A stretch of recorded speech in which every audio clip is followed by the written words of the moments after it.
Halo Bro Rocky, kita lanjutkan ngobrol lagi hari ini.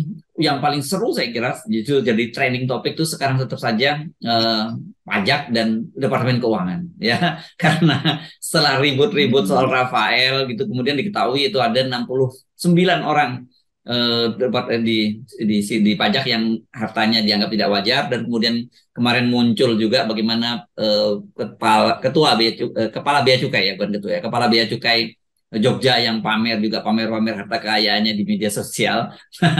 Sekarang ini muncul berita ini, judulnya aja saya baca, meskipun nanti isinya sebenarnya tidak sebombastis itu. Judulnya di CNN misalnya ditulis begini, Bang Rocky. Sri Mulyani kecewa semua harta anak buahnya dianggap hasil korupsi. Nah, itu judulnya begitu. Tapi karena sebenarnya kalau saya baca judulnya ya gini, saya tanya ke Pak Suryo, Dirjen Pajak, kenaikan karena apa? Dia minta nih Pak Suryo Utomo untuk menjelaskan hartanya itu. Kenaikan karena harga tanah. Itu tiba-tiba dianggap semua korupsi. Itu bahasanya ya. Dan dia menyatakan bahwa masih banyak yang jujur kok di antara mereka. Persoalannya kita bukan banyak yang jujur atau tidak, justru kita pengennya kan jujur semua dong. Pegawai pajak yang ngurus pajak kan begitu dibayar mahal kan. Iya, Sri Mulyani udah kehilangan marwah dia tuh. Saya kira Akhirnya ya. dia Ya. dia mau membela anak buahnya, tapi apa poinnya membela itu? Satu nila itu yang merusak susu belanga, itu artinya seluruh susu itu sebetulnya potensi untuk rusak kan? Ya, Karena ya, ini ya. gampangnya begitu cara Ya. melihatnya tuh. Hmm. Jadi Ibu Sri Mulyani ada di dalam psikologi antara mempertahankan reputasinya dengan menyalahkan oknum. Padahal ini bukan oknum, ini institusi tuh. Dan kita nggak bisa menganggap bahwa masih banyak yang jujur kok, nggak ada urusan begituan. Ini bukan soal masih banyak apa masih sedikit. Masih banyak yang jujur, artinya yang sedikit ini juga akan bertambah, akan bertambah kan. Jadi yang sedikit itu kan koruptor. Oh iya, mereka justru akan bertambah. Dari mana? Dari yang banyak itu tentu akan pindah jadi koruptor. Ini kan semacam creeping corruption, korupsi yang merangkak, yang kebetulan terbaca oleh netizen, lalu dibully, lalu Sri Mulyani defensif. Ini juga konyol juga nih, Anik nih, kalau maaf, Menteri Keuangannya, kalau begitu cara berpikirnya, kan dia mesti anggap oke, saya akan lakukan semacam perintah pembuktian terbalik itu. Tuduh aja mereka tuh. Itu lebih fair. Semua aparat saya memang brengsek. Karena itu silahkan cari mana yang bagus. Kan begitu. Bukan semuanya masih bagus, ada yang brengsek. Itu kontras logika yang kurang bagus kalau dipakai di wilayah yang harusnya murni, harusnya 0% korupsi itu. Karena seluruh fasilitas ada di dia, seluruh kemampuan untuk memantau ada di dia. Kok ada yang lolos, kan itu intinya begitu tuh. Jadi keterangan Sri Mulyani itu keterangan orang yang frustrasi sebetulnya tuh, dia nggak tahu mau bikin apa, maka dia datang dengan kalimat iya masih banyak yang bagus. Ya kalau begitu di seluruh Indonesia masih juga banyak yang bagus calon presidennya, itu kan begitu. Tapi saya bisa membayangkan ya kalau kita dalam posisi dia bagaimana nggak panik gitu ya. Kasus pajak ini saja kan sudah bikin pusing kepala, tiba-tiba muncul kasus di bea cukai. dan ini memang gila-gilaan juga tampilannya. Jadi ya dia mesti ngomong apa lagi gitu yang dilakukan, dan di satu sisi dia harus juga mempertahankan kredibilitasnya kan gitu. Bahwa akan ada kasus yang tiba-tiba muncul. Itu bahasa yang lebih bagus diatur oleh Sri Mulyani. Oke, terima kasih betul, dan saya pastikan bahwa semuanya saya akan audit. Bukan sekarang udah memproteksi 2-3 orang. Oh ini kan karena harga tanah. Oh ini kan, lama-lama semua akan datang dengan kasus yang sama. Bahwa oh ini kan kami habis main judi jadi dapat duit tuh, nggak bisa tiba-tiba harus diperiksa tuh. Oh tunggu aja sebentar karena sertifikatnya masih jaminkan ke bank, nanti kami serahkan ke PPATK kalau memang ada kesurigaan. Ini poin kita bukan soal jumlah, bukan soal masalah siapa yang masih bersih, siapa yang masih kotor. Ini adalah soal prestasi Sri Mulyani yang gagal untuk membina moral aparatnya, sementara dia mampu untuk membina hutang luar negeri kita, tapi moral aparatnya kan bobrok tuh. Jadi buat Sri Mulyani, pesan-pesan yang hendak diucapkan oleh netizen Republik adalah Anda gagal secara moral, Anda harusnya mundur. Jadi semakin Anda defensif, itu menunjukkan Anda lagi ingin menyelamatkan 2-3 orang yang memang ya mungkin sekali ya nggak bersih-bersih amat lah, tapi masih berguna. Tetapi kalau bilang nggak bersih-bersih amat, artinya potensi untuk jadi kotor. Nah kalau mata netizen nggak temukan video dan bukti-bukti hedonisme itu kan Sri Mulyani nggak tahu apa-apa kan. Kenapa Sri Mulyani nggak pernah pikir bagian sebaliknya itu, bahwa netizen mengintai terus, termasuk dia juga mungkin akan diintai oleh presiden, oleh netizen kan. Jadi gaya hidup itu yang dibenci oleh netizen tuh. Oke, sebut aja ini aparatnya bertambah kekayaannya karena warisan segala macam. Iya, tapi pamer kekayaan itu bukan hal yang etis. Bagi petugas pajak memamerkan kekayaan itu di seluruh dunia itu bukan hal yang terpuji, itu bahkan itu hal yang sangat tercela, karena dia pengumpul pajak itu mesti bekerja diam-diam tuh, bukan justru pamer hidupnya sendiri. Jadi ada etika yang nggak dipahami oleh Ibu Sri Mulyani akhirnya tuh, karena panik tadi tuh. Ya. Nah, saya sepakat dengan Anda. Saya khawatir ya, kalau menghadapi Ibu Sri Mulyani bersikap defensif gitu, kalau nanti terjadi tiba-tiba meledak lagi kasus, muncul kasus baru lagi, dan saya sih hakul yakin itu sangat mungkin terjadi, karena ini kan tidak bisa dikendalikan lagi oleh pemerintah, karena ini kan netizen, dan memang perilaku para pejabat kita, keluarga pejabat kita banyak sekali yang senang pamer kata kekayaan. Nah, apalagi yang harus dia jelaskan kalau itu sampai terjadi? Ini contoh bagaimana sebetulnya kita hidup di dalam dunia yang palsu, yang bukan sekedar abu-abu tapi memang palsu.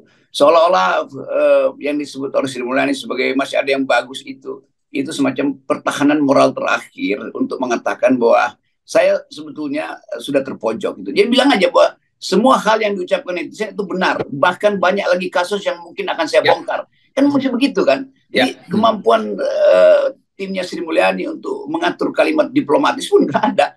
Nah, itu menunjukkan bahwa semuanya punya kesalahan tuh. Staf-staf dia itu pasti juga lagi diincar tuh. Boy, bener nggak segitu? Dari mana dapatnya? Apa di situ ada moral hasad pada staf-staf khusus Sri Mulyani sehingga kelihatan netizen akan mengincar satu persatu tuh. Jadi Sri Mulyani jangan sekali-sekali pasang barrier dari mata netizen. Logika netizen itu jauh lebih tajam daripada logika orang-orang dekat sekitar Sri Mulyani itu.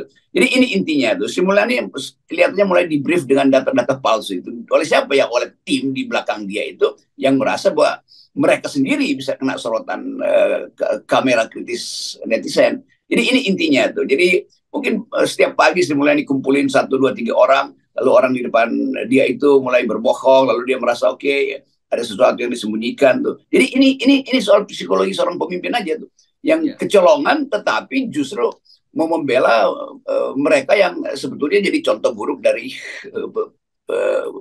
apa namanya fraud dan segala macam hedonisme di departemen itu, di kementerian itu. Ya kan sebenarnya kita juga kita nggak bisa salahkan para netizen ini. Para netizen ini kan cuma memotret gitu. Justru seperti yang jadi persoalan itu kan realitas di dalam kementerian yang dipimpin oleh Ibu Sri Mulyani kan, bukan pada netizennya gitu. Iya, itu yang diparkir di depan seseorang itu menunjukkan apa yang ada di dalam tuh. Netizen tentu nggak bisa masuk ke dalam, tetapi netizen berlogika kalau yang diparkir di situ kemewahan, itu artinya semua ruang di dalam rumah pejabat pajak atau custom ini itu pasti juga kemewahan tuh. Bahkan yang tak terlihat pastilah kemewahan tuh. Di mana dipamerkan? Ya mungkin dipamerkan di luar negeri. Kita bisa cek aja tuh siapa yang bolak-balik ke luar negeri, atau staf khusus mana yang kekayaannya tiba-tiba melampaui batas wajar. Dan itu yang si netizen anggap pasti ada ketidakwajaran yang lebih besar lagi pada Sri Mulyani itu. Jadi semua reaksi Sri Mulyani dalam bentuk kata, kalimat, bahasa tubuh itu akan dibaca sebagai upaya untuk menyembunyikan apa yang sebetulnya diduga sebagai kejahatan pajak atau kejahatan custom bea cukai. Kan itu soal. Ya. Berapa waktu lalu, saya kira belum terlalu lama, saya sebenarnya sering dibisikin oleh seorang teman gitu. Mas itu jangan terlalu terpukau kalau kemudian lihat mobil-mobil yang parkir di kantor-kantor pajak itu ya mobil biasa-biasa saja gitu. Sebenarnya mereka sendiri punya satu garasi katanya ini kata mereka itu. Nah ini yang perlu dicek saya kira dengan munculnya fenomena itu. Sebenarnya mereka itu banyak memarkirnya di dekat tempat Anda sana di kawasan Sentul gitu, di kawasan ada sirkuit di sana, dan biasanya mereka kalau akhir pekan gitu baru memanfaatkan mobil-mobil mewahnya diam-diam bersama dengan rombongan gitu.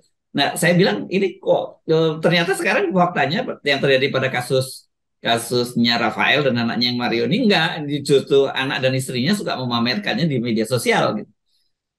Ya tetap kita mesti bayangkan bahwa ada kemewahan kok di dalam lingkungan Sri Mulyani itu, dan ada cara untuk menyembunyikan kemewahan. Tapi seringkali kemewahan itu kan punya unsur selebrasi itu. Ya, Jadi ya. begitu terpancing, dia mesti perlihatkan. Kalau misalnya dia agak pinter sedikit ya, mobil mewahnya disimpan lah di Singapura mungkin supaya bisa nyebrang ke Malaysia, jalannya lebih lebar tuh. Jadi ngapain mau sembunyi-sembunyi? Pada akhirnya satu-satu terungkap juga tuh. Nah ini yang kita sebut sebagai moral sebetulnya. Ini ada moral call bahwa orang kalau dia punya cincin satu yang mewah, ya ngapain dia simpan di lemari? Pasti dia mau kasih tahu, nih cincin gue nih. Apalagi ada yang punya 7 cincin tuh, jadi jarinya cuma 5 tapi cincinnya 7, sehingga satu jari bisa pakai dua cincin. Jadi soal-soal semacam itulah. Dan kita mengerti bahwa ini hidup di Indonesia itu kalau nggak hedon ya dungu, kira-kira begitu kan? Ya. Jadi kita sekali lagi saran buat Ibu Sri Mulyani nggak usah defensif gitu ya. Open saja, karena khawatirnya nanti kalau terlalu defensif tiba-tiba meledak lagi kasus baru. Saya tidak bisa membayangkan argumen apa lagi. Tidak semuanya busuk kok. Ini cuma tambah satu lagi, yang lain masih baik semua gitu. Ya, mengatakan itu artinya membela potensi terjadinya di masa depan. Padahal masa depan itu justru yang sedang mengancam Ibu Sri Mulyani. Karena semua kasus itu ada di depan mata tuh. Kita tiba-tiba lihat nanti mungkin 2 hari ini banyak diskon mobil mewah tuh. Kita tanya, kok tiba-tiba mobil mewah dijual ya? Ya itu pasti karena soal-soal semacam ini. Gitulah. Ya, sekarang Harley dulu ya. Harley dulu yang lagi di banyak dijual rame-rame gitu gara-gara itu. Nanti setelah ngomong mobil mewah, nanti kita akan tinggal tunggu instruksi Ibu Sri Mulyani bahwa saya tidak mau semua pegawai pajak mobil mewah. Nah, kita akan tunggu mobil-mobil mewah di Aubral gitu, Rocky. Ya itu mudah kita deteksi itu. Tiba-tiba juga satu waktu rumah-rumah mewah di luar negeri itu kok dijual di Indonesia gitu. Jadi banyak hal yang bakal terjadi di depan. Jadi Sri Mulyani udah lakukan semacam periksa diri bahwa ada yang salah di dalam kepemimpinan moral Anda itu. Itulah. Oke, baik. Terima kasih, Bung Rocky. Tetap 0% ya. Ya, nah ini mulai dari 0 Bu Sri Mulyani. Yes. Thank you. Wah.